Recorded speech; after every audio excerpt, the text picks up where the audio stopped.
Hello, welcome to part of the Master of Pharmacy course here at UTS. What you're about to see is one of the simulated counselling sessions which form part of the professional services and also the primary healthcare sections of our course. We believe it's so important to develop these practice skills early on so that when you become fully qualified registered pharmacists, you really know what it's all about. I hope you'll enjoy it. More importantly, I hope you'll be a part of it in the not too distant future. Good afternoon, Michael. How are you today? What can I help you with? I'm not bad, Dan. I got a bit of a cough though, a bit of a nagging cough, and That's no good. No, the doctor's given me a prescription. Okay, sure. It's a thing called. I thought he was going to give me Alzine, but I think it's a thing called cetirizine. Yeah, that's actually the same thing. Alzine is the brand name. Yeah. He said it might help a bit. Sure, no worries. Well, I'll get that sorted for you. Right, yeah, good. I've just so that script's ready for you, Michael. Mm-hmm. Has the doctor told you what this is for? You mentioned a cough. Are you able to describe the cough for me? Well, I've had it for quite a while now, probably a couple of months maybe. It's just an irritating, niggling kind of cough. Do you think it's more prevalent at any particular time of the day? No, not really. Okay. Maybe at night, I don't know, but perhaps I notice it more at night. Okay, sure. From your other medications, I've noticed you've got asthma, is that right? Yeah, well, that's what the doctor says it is. A few years ago now, he diagnosed me with this asthma. I was getting very short of breath, a bit wheezy, and so he gave me a couple of puffers, and it seems to be okay now, but this cough's annoying. Yeah, sure, I can understand that, and coughs are always quite irritating, and so we certainly hope that we can get that sorted for you. With your asthma medications, you're still taking them regularly? You're having any concerns with any of those medications?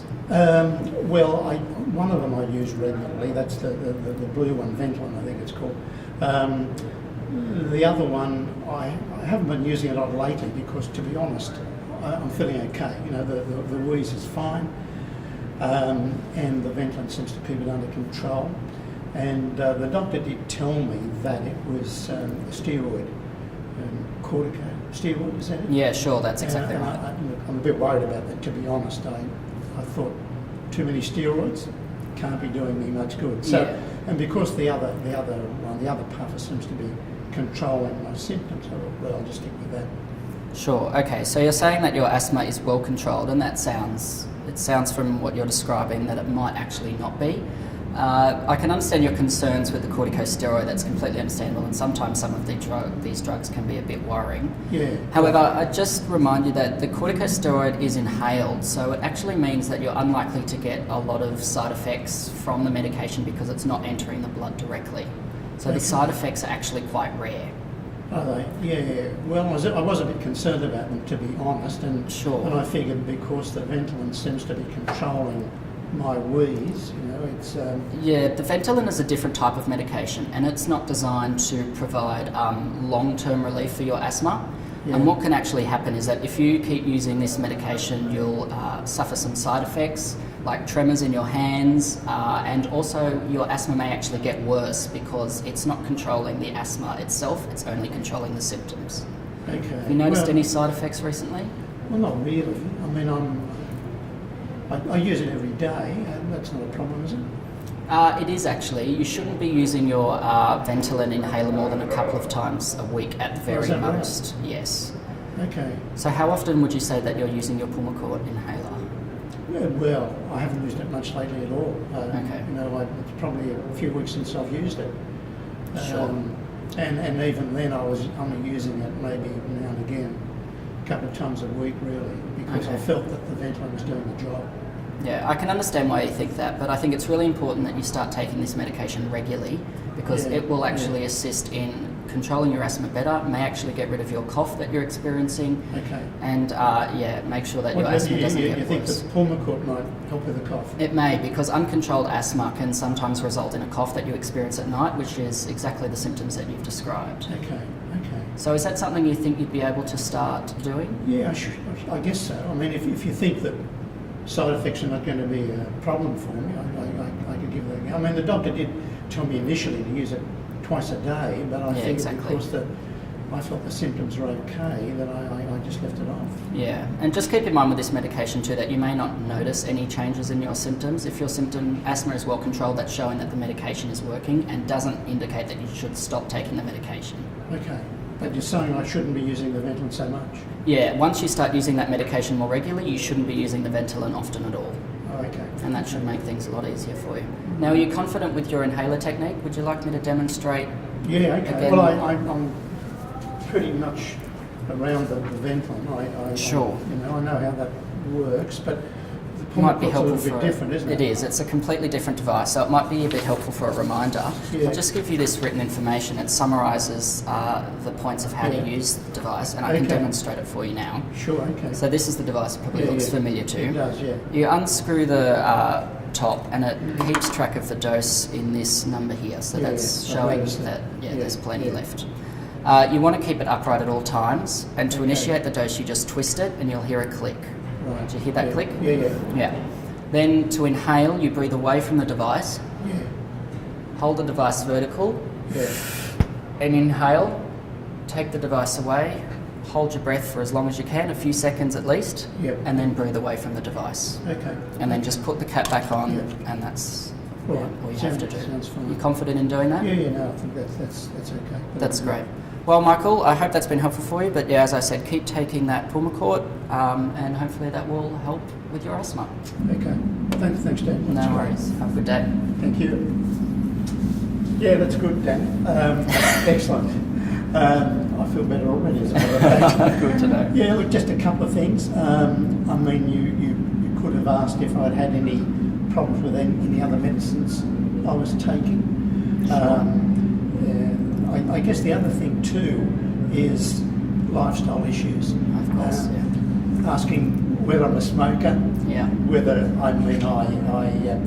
as it happened, I do, not in real life of course, but in this situation I do have a couple of cigarettes just a week, which is not, I guess, problematic, but in any event, asking about smoking and drinking definitely. in respect to this is probably a good thing to do as well. Yeah. Otherwise, really good, excellent, and I like the technique behind it. Great. All around it now. No worries. Well done. Thanks, John. So now what I'm going to do is I'm going to provide Daniel with some useful feedback on how to address medication non-adherence from a more theoretical perspective. So we are going to cover some of the theoretical models that we have been covering in class and how to apply to change patient behavior. So Daniel, now we are going to go through some of the elements of your counseling session that you just had with John. I think that was really, really good. So I'm going to give you a bit of feedback on, especially on the application of the theoretical models. But I'll start from the beginning. So when you were assessing medication and adherence, you went straight ahead into the asthma medications. So probably you forgot to ask questions about the other medications that the patient was taking. And you should also consider assessing other barriers that the patient might have for medication adherence. Okay, what might they have been in this case? So, for example, you can address or you can assess if the patient forgets the medication sometimes, if he's feeling worse sometimes, that he stopped taking the medications when he feels better. So, a more holistic assessment on the barriers, because as you know, there are like 150 barriers for medication non-adherence. Okay. I really like your counseling skills. Minor comment would be that at the beginning, when you were expressing that empathy, which is really important when you are using motivational interviewing, so maybe look at the patient's eyes, because you were saying, yes, I understand, and you were looking down all the time. Okay, so remember to do that. But apart from that, I thought that was very good. When you are applying the theoretical models, even if you use the necessity and concerns or the health belief model or the motivation information strategy, remember to cover all the elements that the theoretical model explains. So I think I tried the health belief model, but I probably missed some elements. So for example, you need to assess a bit more in depth the perceived severity and susceptibility to the disease when the patient is not taking the medication. So, for example, asking, do you think you are at a higher risk of suffering from an asthma attack when you are not taking this medication? Or gathering a bit more information about the perceived severity of the condition that the patient have might be a very good point. Sure, Okay? that makes sense. Then when you are counseling on the inhaler technique, I think you forgot to tell the patient to rinse his mouth. Yes, I did. So that's a really important point, as you know, to avoid any possible side effects of using corticosteroids. Yeah, I could have easily introduced that. Yes. I just forgot. And also, don't forget to ask if the patient has an asthma action plan, because as you know, that's also a very important part. But apart from that, I think that was very good. Do you have any questions? Yes, I do actually, a couple of them. I know that developing discrepancy is an important part of this counselling session.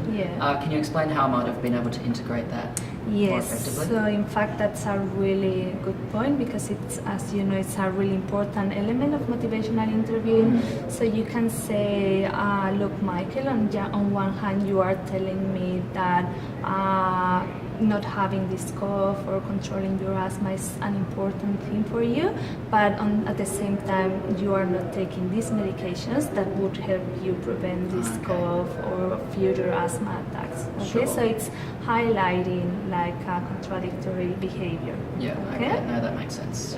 So my other question was, when do you think I could have brought the asthma action plan into the counselling session? I realised I forgot to include that as well. Yes, so Daniel, I think after assessing and addressing inhaler technique, it would be a good point to cover. So you can just ask the patient directly if he has an asthma action plan, and if not, refer him to his GP. Sure, okay, no worries. Oh well, thank you for that feedback. Okay, thank you, Daniel.